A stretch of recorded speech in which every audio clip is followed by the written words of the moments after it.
Get ready. In 5, in 4, 3. Hey everybody, and welcome to Concordia on Air. My name is Maya Lisney, and on tonight's show, we exercise caution over break. And in more news, SGA continues to hire. And on A&E, Concordia on Air's own Kevin Bacon gives us his Oscar recap. and we'll get to learn a little bit about Habitat for Humanity. All that and more tonight on Concordia on Air.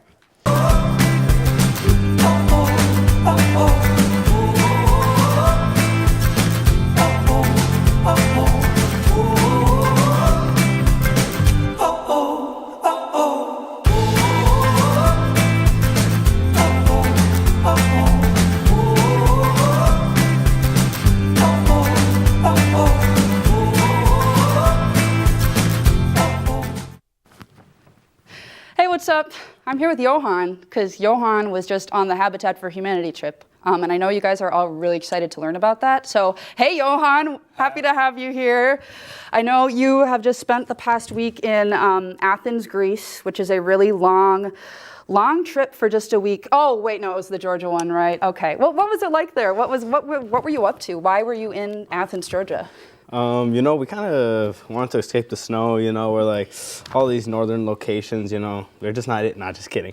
No, but I feel you on that one. For real though. You're so right. But in all honesty, it's areas of need, there's a lot of different spring break locations no matter what, but we kind of pick an area that, you could do a little bit around, but at the same time also have an impact on communities in need. And Athens, Georgia is one of those few places. Georgia being one of the states where Habitat originated from, and there's a lot of just need in that state. And even though we were only there for four days, actually working those 4 days made a huge impact that no matter what, the families of those homes that we were helping to build up, we'll forever be grateful for. It was really special. So what did a typical day on the Habitat trip look like? Walk me through a day in the life. Yeah, so we would wake up, it's kind of all dependent on the individual, around 7 to 8, wake up, get ourselves. Too early for me for spring break. Exactly, and we lost an hour going over there. Oh, geez, I So suppose. it was more like 6 to 7 if we were around here. But then, we'd wake up, get ourselves a quick breakfast. Then it wasn't too far of a drive to get to our work site. And then from there, it started out kind of slow because we were getting all into a rhythm. But once we got into a rhythm of things, we knew what to do. Once we got there, we're like, oh, we got to finish flooring. So some of the signs we added were flooring, painting some door frames, painting some rooms, putting in the boards around the baseboards. So a lot of different sightings, types of stuff. That's really cool. Outdoor, indoor, everything. Yeah. So what was your personal favorite sort of task to be on? For me, what was kind of fun was the siding. So putting up siding is just once you get into the rhythm of it was so much fun because it was just kind of like putting Legos together because it just clicks together and then you just hammer it in and then just you click another one underneath, hammer it in. It's just so much fun. Sounds like you found a new hobby, it sounds like. Well, that sounds lots of fun. What was the weather like? I mean, you're outside doing beautiful. all sorts of siding and whatnot. Oh my gosh, I'm just so jealous. So, Habitat for Humanity is a nationwide thing, correct? But we have, obviously, the Concordia's, I don't know, do you call it a chapter or do you call it just I don't know. But that is run by Dr. B. So what was it like spending 4 days with the man himself? Dr. B, life-changing, I'll be honest. Literally revolutionized the way I thought of things, But in all honesty, it was such a fun experience. It was just the guy, he kind of seems like a quiet professor, but no, he just opens up and just runs with the jokes, runs with whatever happens. This was, I think, his 14th trip. Oh, wow. So he has his experience. He knows what's going on. Yeah, he seems just so passionate about it, too, which I'm sure just makes things so awesome. How often did he bring up the number 51? Well, there was the true truth and one lie, and he used that as... So it was pretty obvious that was the truth. But for those of you who don't know, Dr. Biebighauser has this thing where he loves the number 51 because it's the largest number. What is? I haven't taken a math class for 2 years. Yeah, the largest number that feels prime but isn't. Yes, and I think that's a good thing to remember, that 51 is not prime. Divisible by 3. That's magical. So for people who have maybe like been on the radar of Habitat for Humanity, I wanted to say Hands for Change, another wonderful service opportunity, but a different one. So for people who have maybe been considering, maybe wanting to go on the trip, but haven't really quite gotten all the way there or want to go in the future, for people who are still kind of on the fence, what do you have to say to those people who have shown interest? I'm not going to sugarcoat it or anything. There's a cost to it, around $450, which does limit some people's ability to go. But in all honesty, it's one of those once-in-a-lifetime opportunities that you just can't deny happens. Whatever happens, happens. It's such with the flow of things. As much as you want to organize it and manage it and everything, it just happens no matter what. Whatever happens, happens. You can't really expect anything. That's one of the main things. Also, we have like scholarships and everything, so just stay tentative to like our Instagram and our email list that there are scholarships available for our trips. And especially if you haven't traveled to an area of the United States, this is one of the best times to do it, especially in college, especially over one of your breaks. I know some athletes aren't able to go because it's in season. Well, out of season, you're still probably able to go. But besides that, yeah, just incredible opportunities. I've never been to the South. This was my first time, and I knocked out 6 states off my checklist. Oh my gosh, that's so fun. Yeah. So you said, okay, so your first time in the South, I do have to ask, did you go to Waffle House? Yes. What did you think of Waffle House? It was fun. I will be honest, we did show up very late. You're not supposed to go to Waffle House when the lights, it's like when the sun's still up, like it just doesn't hit the same. I think Waffle House sweet tea is the nectar of the gods. I think it's the most delicious thing that has ever graced the face of the earth. Are you a sweet tea guy? I had sweet tea every single day down there. Well, I mean, one in the South. I was wondering why I couldn't go to sleep most nights. It was kind of, I was like, I kind of had sugar and the caffeine. A lot of caffeine. Oh, that's awesome. Well, for anybody who would like to go on a Habitat trip and drink sweet tea every day, they happen every single break, I think, fall break and spring break. There will be Habitat trips going on, so make sure to stay tuned about information about next year's trips. And thank you so much, Johan, for being here today and telling us about Habitat. All right, and now we are on to the news. Thank you, Maya, and welcome to our new segment. My name is Andy. And my name is Kay. Recently, phone service provider T-Mobile has announced that they've made a deal with another telecommunications carrier. The company states that it'll be buying Mint Mobile for up to $1.35 billion. Ryan Reynolds partially owns the company where he's been making and starring in ads for the service, and he plans to continue to be a creative spokesperson for the company. T-Mobile's goal is to boost their own services with the help of Mint Mobile and to apply the former company's marketing plan to their own service. The Pensacola, Florida Habitat for Humanity trip provided an exciting opportunity for students to give back to the beautiful Gulf Coast scenery. This trip in construction and landscaping while also enjoying the many attractions Pensacola has to offer. Students worked on various Habitat for Humanity projects, building homes and improving the community. These experiences allowed students to develop important teamwork and leadership skills as well as sense of accomplishment through their hard work. Additionally, students had the opportunity to visit different beaches and shopping centers in Pensacola. The Gulf, beautiful white and sand and crystal clear water, providing a perfect place for students to relax and unwind after a day of volunteering. With this year's spring break for Concordia coming to an end, classes have started up again and stories have circled around about what's been happening over the last week. Students went to see family and friends, some stayed in their dorms to relax, and a popular vacation spot this year was Florida. The importance of travel safety comes into play as two women from southern Florida were recently robbed on their spring break vacation to Miami. Sahai Costelcio, one of the women involved, said that her and her friend were being given a ride home by a man they met while they'd gone out that night. The women ended up falling asleep during the ride, and when they woke up, they were robbed of their money and other belongings.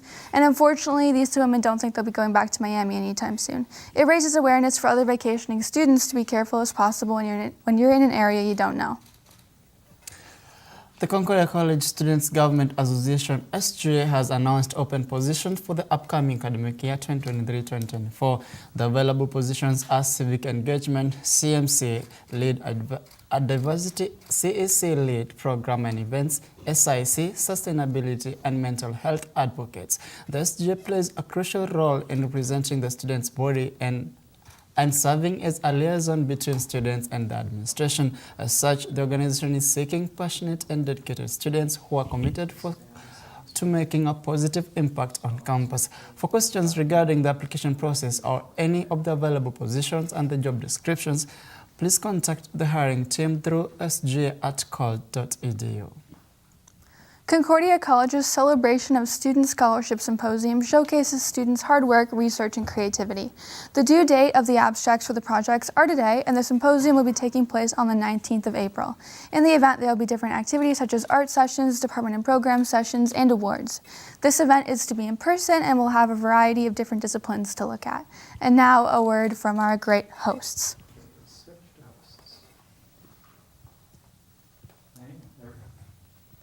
I'm the Flash. Bazinga. I get it. He thought I was going to do something bad. What'd you do over break, Mikey? I'm praying for my haters' downfall. Welcome back after spring break, everybody. Woohoo! What did I do? I went to Oregon. I saw the Fam Bam. Shout out Eugene, Oregon. Word. Jackson, Yeah. what'd you do? I went home. How was that? It was good. Where's home for you? Oh, wait, I already know. Smallville trash. That's true. I went to the rubble known as Smallville.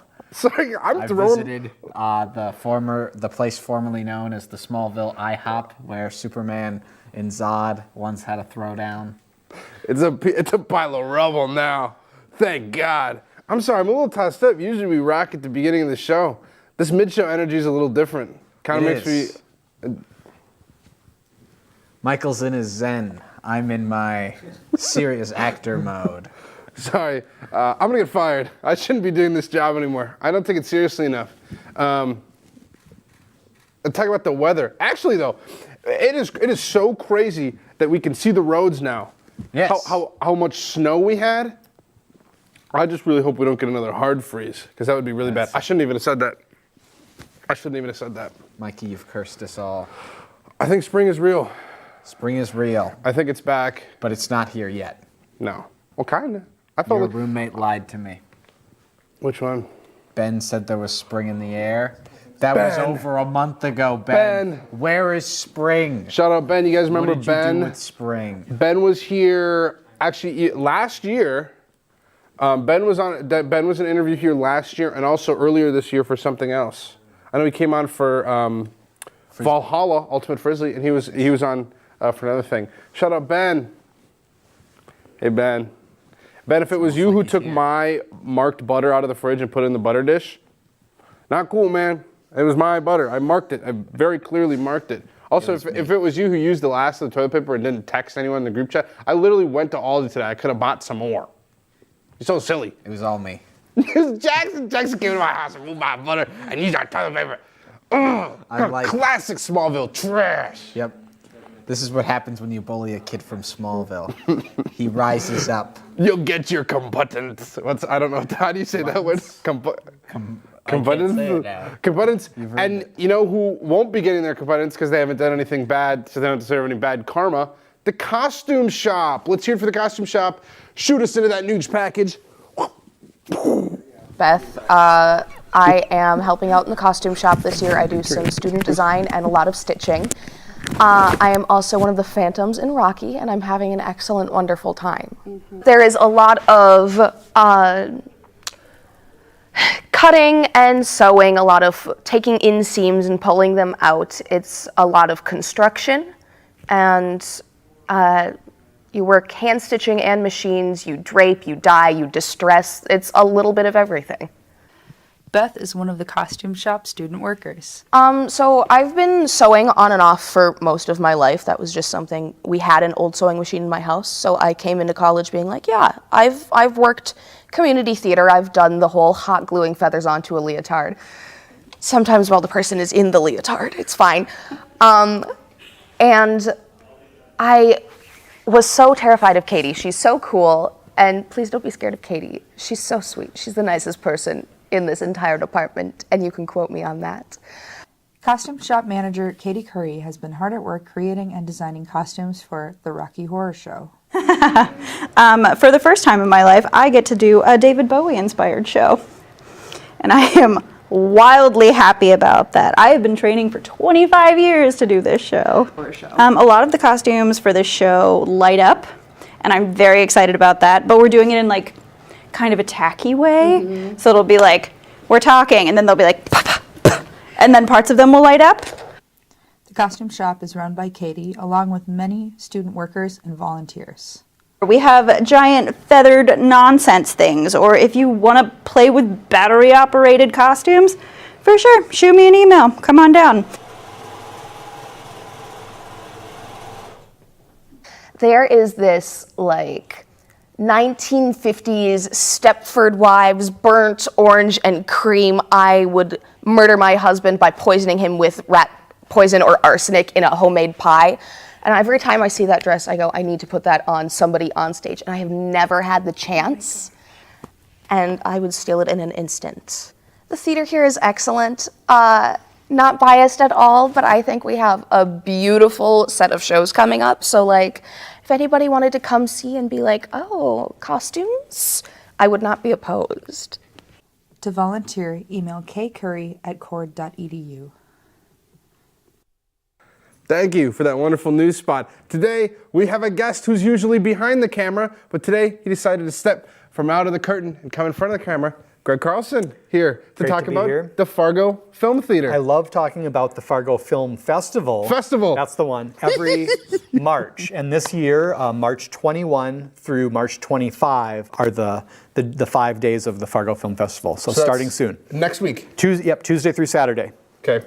Now, how would one go about getting tickets to come to some of these Well, events? if you're a cobber, student tickets are a fantastic bargain. Any session is $5. There are a couple of specially ticketed events, and I'll mention those. But if you want to go to an evening showcase, most of them are $5. If you want to go to an afternoon session of films, $5. You can check out the tickets tab on the website, fargofilmfestival.com or .org. And then, of course, the box office at the Fargo Theater also has tickets available during their regular business hours. So, right off the bat, Tuesday, what are we starting with? It's going to be so fantastic. Our opening night film this year is called Jesszilla, and it is a feature-length documentary about a young woman, a kid, really, Jesslyn Silva, who wants to be a professional boxer. And she, her single dad, Pedro, wants to help her realize her dream. So the filmmaker, Emily Shuskin, followed this family for years, kind of like Richard Linklater followed his lead actor in Boyhood. And the film takes some surprising twists and turns, and it's uplifting, it's heartbreaking, it's fantastically made, and Emily and her producer, Ben, are going to be in person at the Fargo Theater. So that's Tuesday night at 7 o'clock.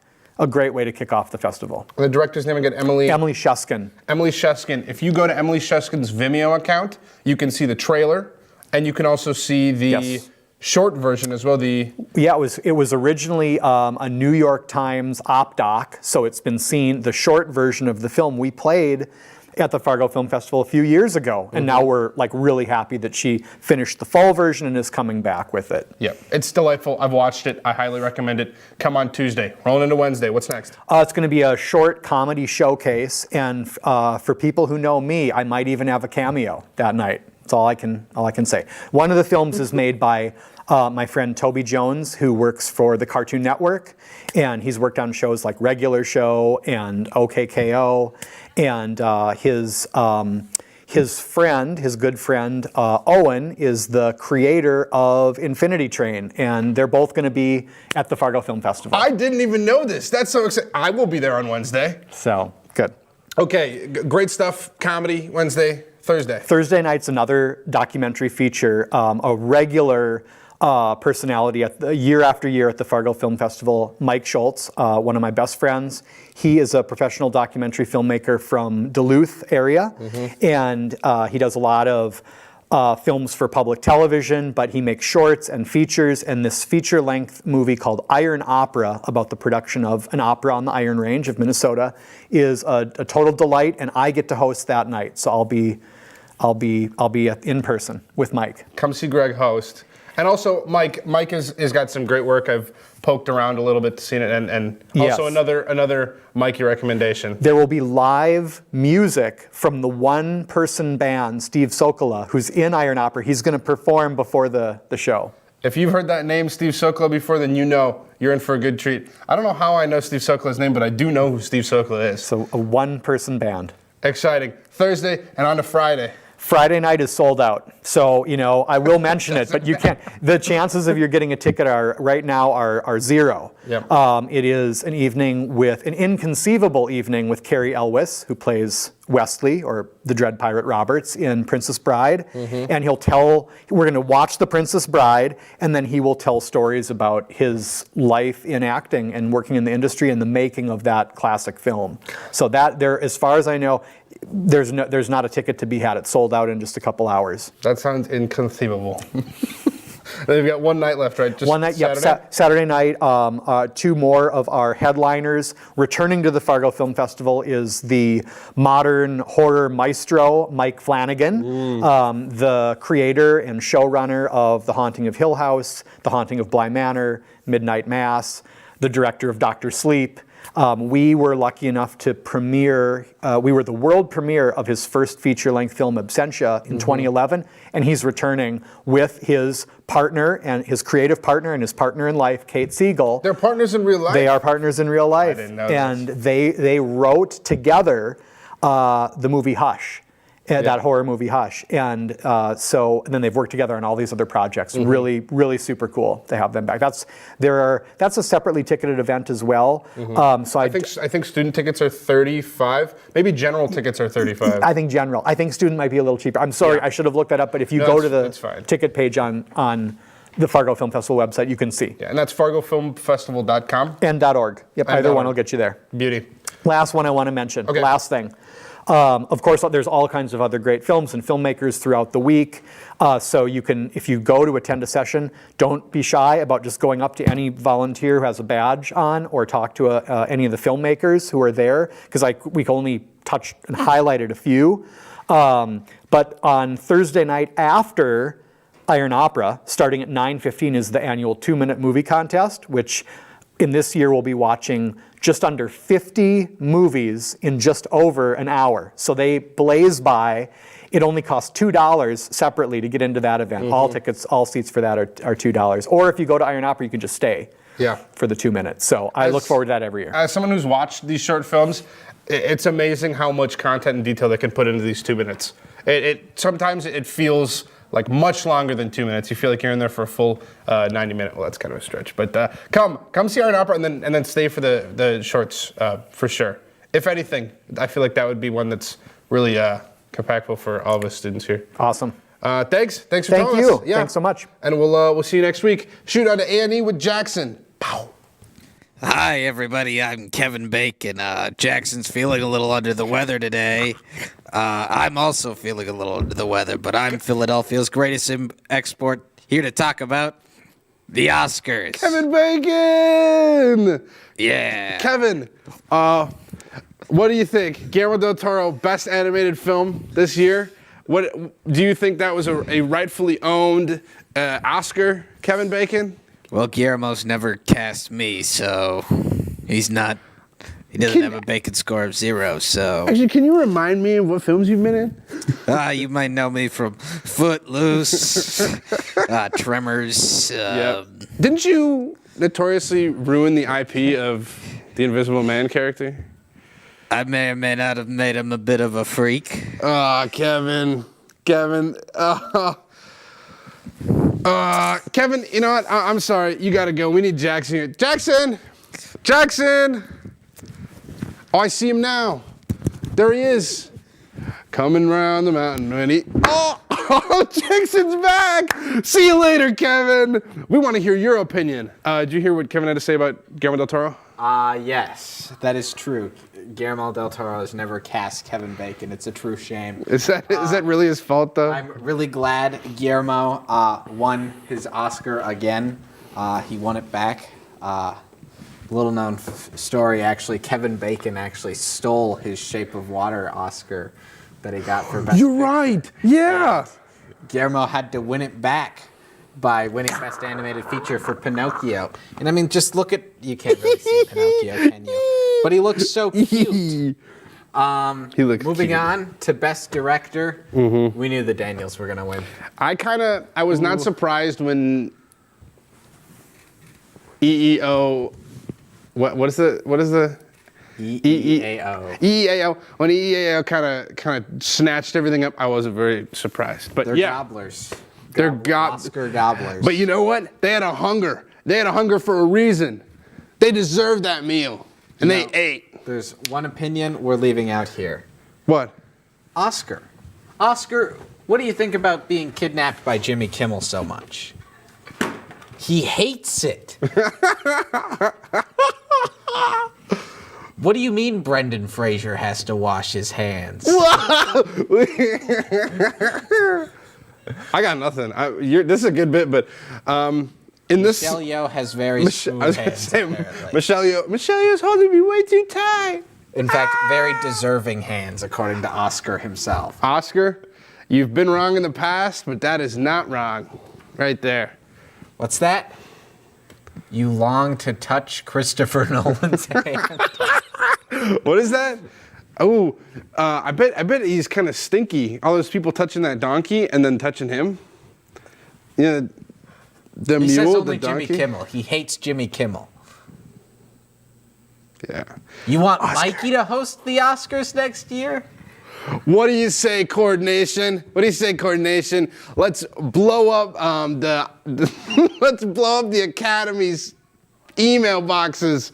Mikey for Oscar host 2024. This guy, and if not him, Ben Schwartz. And if not him, the donkey from Banshees of Inisherin. Bring Jenny back, and not that fake Jenny that Jimmy Kimmel brought on. The real thing. The real Jenny. Jenn. Let's blow through the other ones. We don't like that guy. Michelle Yeoh, she deserved that win. Yep, for sure. Worked hard for it. Yeah. She's done lots of cool things. Did you know her stunt in that Bond movie? What is it?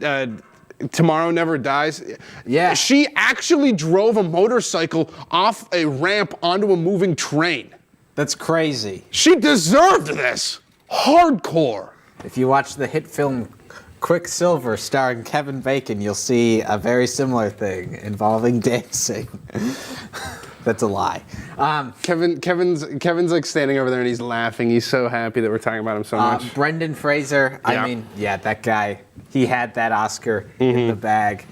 To quote Brendan Fraser himself, "So this is what the multiverse looks like." What did he mean by that exactly? I love that line. His speech was phenomenal. As we said before the show, before the cameras were rolling, it was so scripted. He knew. He There was no way, He was dude. like, I'm Dude, going to even- pack so many whales, so many marine biology jokes. People are going to lose their minds. But I don't think we're too upset about it. I mean, No. dude's fought tooth and nail to get where he is now, especially after a lot of stuff going on. And now he's back in our hearts again. With an Oscar, too. Ki Hye Kwan, everybody loves him. God, how could you Everybody- not? Like, even if you don't like Everything Everywhere All at Once, You gotta love the admit, fella. This guy, Yeah. he just socked everybody in the face. And his relationship with Brendan Fraser is crazy. They Yeah. worked on Encino Man together, many, many years Did ago. you see Harrison Ford presented the Best Picture Oscar to Everything Everywhere All at Once, and Harrison Ford actually went to give it to Ki Hye Kwan. And there was, but and he was like, "No, not me, that guy," and then they hugged after. Oh Harrison my gosh! ditched the Oscar. Did you see? The camera work was phenomenal. They showed Ki Hye Kwan, Harrison Ford, and then Steven Spielberg for a second. Oh my gosh, I'm gonna cry just thinking about it. Oh. A truly magical night for everybody involved, except for Jamie Lee Curtis. Jenny the donkey, because she wasn't actually invited, and imitator was hired. You're right. I love Jamie Lee Curtis. I would never say an ill word of her.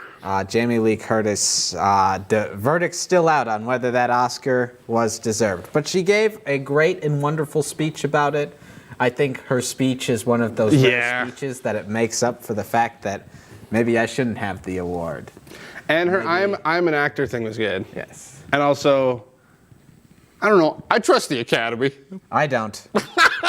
And with that, we'll see you next week, Where's next my Wednesday. Oscar? Where's Jackson's Oscar? Next week, we both get Oscars. See you next week. Bye. Happy Wednesday. Mwah.